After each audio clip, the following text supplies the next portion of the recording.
Sizobonga nje uMosa weNkosi uJesu ngamandla akawenzile ekhaya ngesimo sikagesi.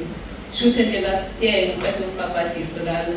Bawunale force singilandela bangipheka ukuthi upheka ugesi orojiwe, bangenza itiya, uphuza itiya erojiwe, ufunda iBhayibheli, khayisa ugesi erojiwe. Ayi ngithine lilanga ngiphuza ukuthi Inkosi nenze njani.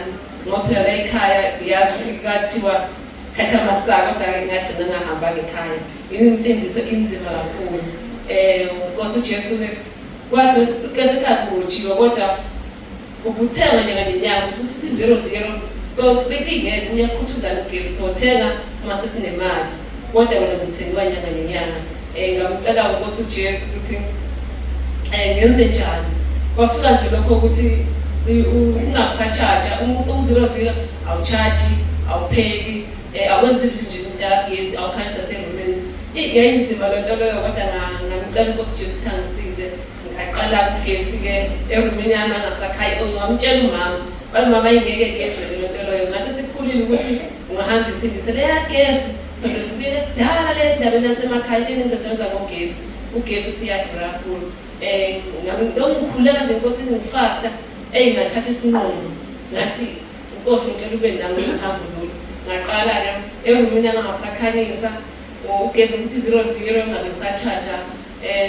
Ngiyaqala ngamcela umama ukuthi mama ngiyacela ukuthi isitofu mina uma kupheka igama lami ngingapheki esitofini.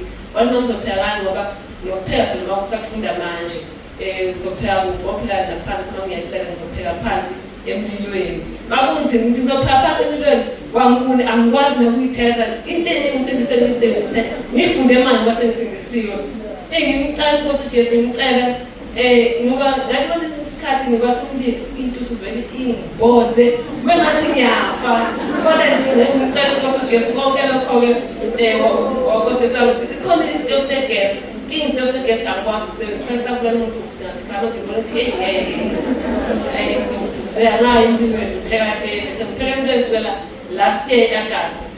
Bahamba complain indawo ukudla kunentuthu. Kodwa nje ngimcela uNkosi uJesu ukuthi Nkosi Jesu ngiyacela nje ngingakho-complain indawo ukudla kunentuthu.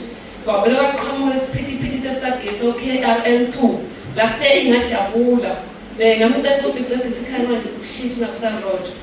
Ngamcela ngakhuluma nomama mama ngiyacela ugesi ushintshe noma ngeke. Ngeke yenze ugesi yadula. Ngikhuleka ngifasta. Nkosi Jesu ngamcela ngathi mama ngiyacela manje ngicela ugesi ushintshe. Nami ngithola amaseko phela angikwazi ukuthi ngizothenga ikhadi umsebenzi ngawuyeke ngayekela ngabika kwamakhonzeni ngisebenza kodwa i-testimony engelilayo siza Nkosi Jesu. Ngamcela kumama sinobaba ngoba sinabo ithuliso lento leya-KRN2 sawushintsha ugesi ugesi ongabusaroja. Inkinga-ke kwabe nendawo ukuthi ugesi Eskom uthatha 50%, ugesi ka-330 units. Yayinzima le nto leyo ngayibona ngabona ukuthi hayi ingumqansa. Wabuya ngamaholide phela bazosho ukuthi inje indaba lo and umndeni webhele ngathi uhlukana phakathi. Kodwa nje ngimcela uNkosi uJesu bathi bazoshintsha isigubhu lesi besibusele bona ngeke beze bedlula mina ngoba uyazi ukuthi mina ngenza nje indaba gesi. Ugesi ngasekhaya wavele wahamba inyanga yonke uDisemba wonke. Hayi ngasekhaya iline le yangasekhaya uhamba uDisemba wonke sebefuna ukushintsha-ke laba sebevakashile. Wathi uma sebehamba ngaholiday ugesi usiyabuma ngoba na Eskom bafonela ngoDisemba bethi bezolungisa base bahlika Eskom bazobuya sizoqala uJana nje. Ngambonga kakhulu uNkosi uJesu ehamba indaba yokupheka bonke indaba gesi nenzima nje manje kuma-fridge. Waqala-ke ngosenza ifridge eyodwa ngamanye ama-fridge acisha. Bathi ngephasika bawubuya futhi bathi ngeke ugesi sizowushintsha ngekani manje esikujile ngoba nje le ndaba siyazi ukuthi umuntu wenza ukuthi ushintshe ugesi. Ngimcela nje uNkosi Jesu ngimcela wathi bafuna ukuthi ushintshe lo gesi futhi uhamba ngasekhaya wazi babuyele emuva futhi ugesi ungashintshiwe. Nje ngiyambonga kakhulu nje uNkosi Jesu ngamandla akhe. Manje bathi mama ngathi mama bona manje yabona ukuthi thiliva Jesu Kristu inkosi kodwa akukho konke-ke njena Nkosi Jesu sizile ukuthi owazali bethi bayithola imali zami zakhokha Eskom bengena emkhosini ka-24 days bayi-confirmation ukuthi Nkosi Jesu uma